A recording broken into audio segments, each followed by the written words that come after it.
आदरणीय साध संगत जी, प्यार से कहना धन निरंकार जी।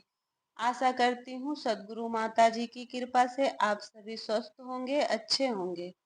आज का शीर्षक है, कौन सा यज्ञ बड़ा है। महाभारत काल की बात है। धर्मराज युधिष्ठिर चक्रवर्ती बनने के उपरांत यज्ञ करवा रहे थे। यज्ञ बहुत विशाल था। पूरी दुनिया के राजा महाराजा उस यज्ञ में सम्मिलित हुए। यज्ञ संपन्न होने से पूर्व विशाल भोज दिया गया, खूब दान किया गया। इस बात का पूरा ध्यान रखा गया था कि कोई भी भूखा व गरीब न रहे। इस हेतु धर्मराज का राजकोष पूरी तरह खुला था।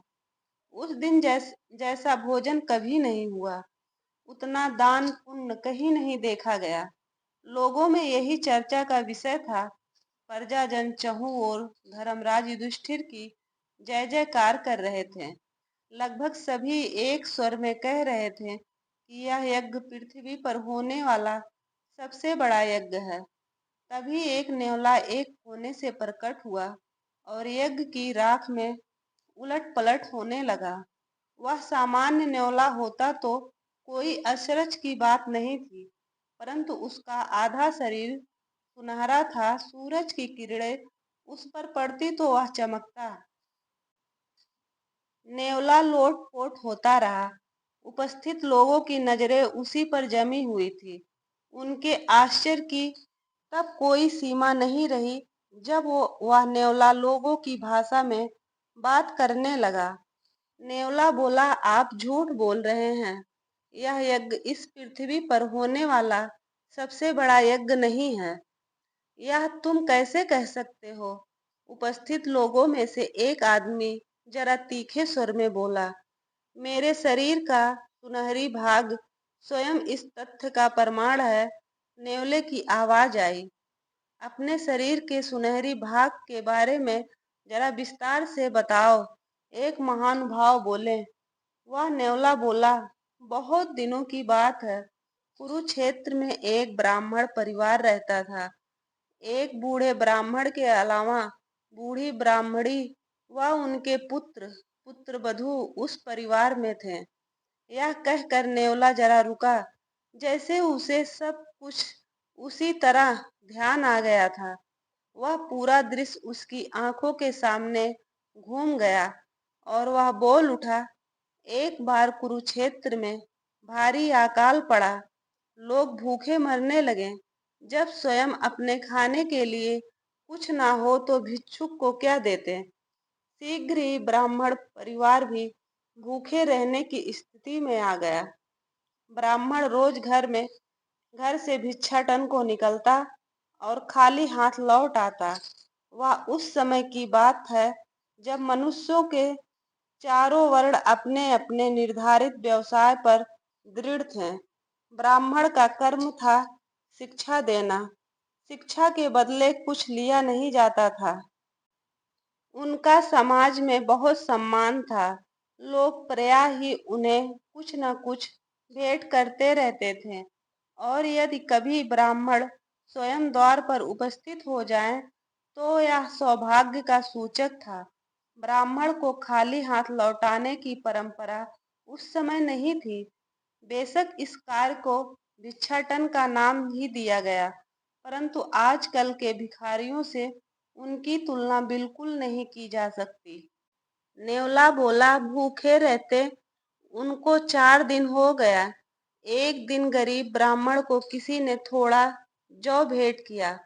जौ प्राप्त करके उन्हें बहुत खुशी हुई। पूरी आशा थी कि भूख अब मिटी जाएगी।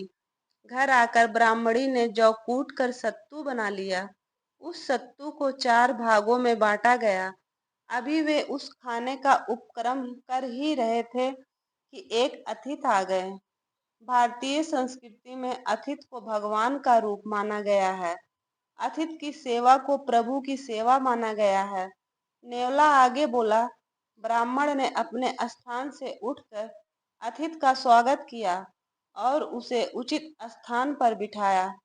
अतिथि ने कुछ भोजन चाहा तो ब्राह्मण ने अपने भाग का सत्तू अतिथि को दे दिया, परंतु अतिथि की भूख शांत न हुई। यह देखकर ब्राह्मणी से रहा न गया और उसने भी अपना भाग पति को दे दिया। बूढ़े ब्राह्मण से रहा न गया, दुखित स्वर में बोले, तुम पहले ही 4 दिनों से भूखी हो, तुम्हारा भाग कैसे लूं? यह पतिव्रता स्त्री बोली, संकोच न करिए, यह भाग भी आपका ही है। मैं आपसे अलग थोड़ी ही हूँ। मेरे अतिथि की सेवा करना तो हमारा धर्म है। आप धर्म पालन कीजिए। ब्राह्मण ने दिल कड़ा कर पत्नी का भाग भी अतिथि को दे दिया, परंतु अतिथि की भूख बाकी रही। उसने और भोजन चाहा। ब्राह्मण के सामने धर्म संकट उत्पन्न हो गया था। तभी पुत्र ने संकेत करके अपना भाग पिता के सामने प्रस्तुत कर दिया।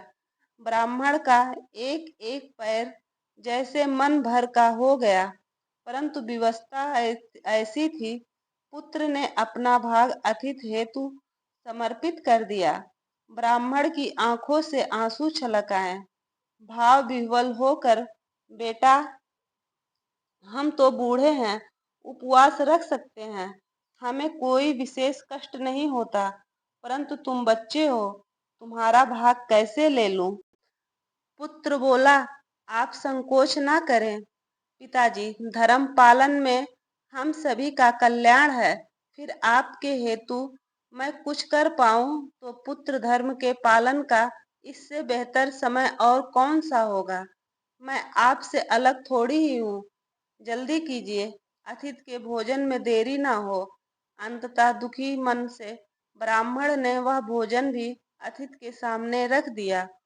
पुत्र की पितृभक्ति व धर्मनिष्ठा पर ब्राह्मण को गौरव हो रहा था, परंतु अतिथि की भूख का अंत नहीं होता था। वह भोजन करके अतिथि ने कहा, ब्राह्मण देवता, अगर और थोड़ा सा भोजन मिल जाता तो पूरी तरह तृप्त हो जाता। ब्राह्मण पर जैसे वज्रपात हुआ हो। अब वो क्या करे? वह विवश होकर इधर उधर देख रहा था कि पुत्र वधू ने अपना भोजन अतिथि की सेवा में प्रस्तुत करने का संकेत किया। बूढ़ा ब्राह्मण चाहता था कि धरती फट जाए और वह उसमें समा जाए, परंतु इंसान जो चाहता है वो होता कहाँ है। विवश बूढ़ा पुत्र वधू की ओर बढ़ गया। उसे सेवा भाव वाली स्त्री ने अपना भोजन ससुर को दे दिया। ब्राह्मण बोला, पुत्री, तेरा मलिन मुख देखकर मुझे बहुत ग्लानि हो रही है। 4 दिनों में तेरी हालत क्या से क्या हो गई है। तेरा भोजन मैं किसी तरह से नहीं ले सकता। उस विनम्र स्त्री ने कहा, पिताजी, आप तो धर्म के साक्षात स्वरूप हैं। आप मेरे पूज्य हैं और गुरु भी हैं। आपकी सेवा करने के लिए मेरे प्राण भी चले जाएं तो भी मुझे कोई दुख नहीं, परंतु मेरे प्रति अपने प्यार के कारण आप धर्म मार्ग से हटे या मेरे लिए दुखदाई होगा। मेरी खुशी इसी में है कि आप निर्मोही होकर धर्म मार्ग पर बढ़ें। ब्राह्मण की आंखों से आंसू आ गए, परंतु अतिथि के सामने आंसू भरी आंखों से भोजन रखना अनुचित था। उन्होंने अपने आंसू पोंछ लिए।